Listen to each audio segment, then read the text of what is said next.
Bonjour et bienvenue dans cette revue de presse avec un visage aujourd'hui à la une de tous les journaux, celui de Margaret Thatcher. Dans un titre à double sens, Libération évoque la grande faucheuse, faisant allusion au tempérament en acier trempé de la dame de fer emportée par une attaque. On aimait la détester selon le Parisien aujourd'hui en France, qui insiste sur l'aspect controversé de sa personnalité mais surtout de sa politique. À gauche, l'humanité ne verse évidemment pas de larmes pour cette bonne fée de la City et bourreau des cités qui a combattu sévèrement les syndicats alors que des quartiers entiers vivaient dans la misère. De l'autre côté, le Figaro salue le courage au pouvoir de la première femme Premier ministre britannique qui a su transformer en profondeur son pays.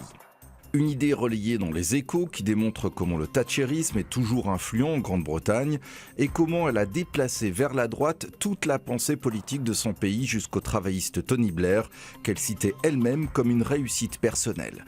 Une preuve de son influence, l'interview de David Cameron, l'actuel Premier ministre anglais, à lire dans Le Monde.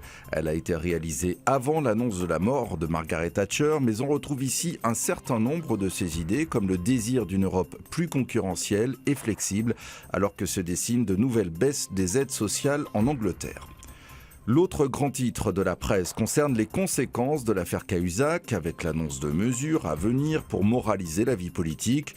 Les ministres vont devoir rendre public leur patrimoine d'ici lundi. Certains ont déjà commencé, mais le Parisien se demande si cette idée de transparence ne va pas virer au grand déballage.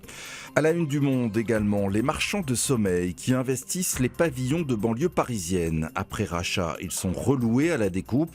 Les locaux sont souvent insalubres, les familles sont parfois entassées dans des caves ou dans de véritables dortoirs qui font office de foyers clandestins.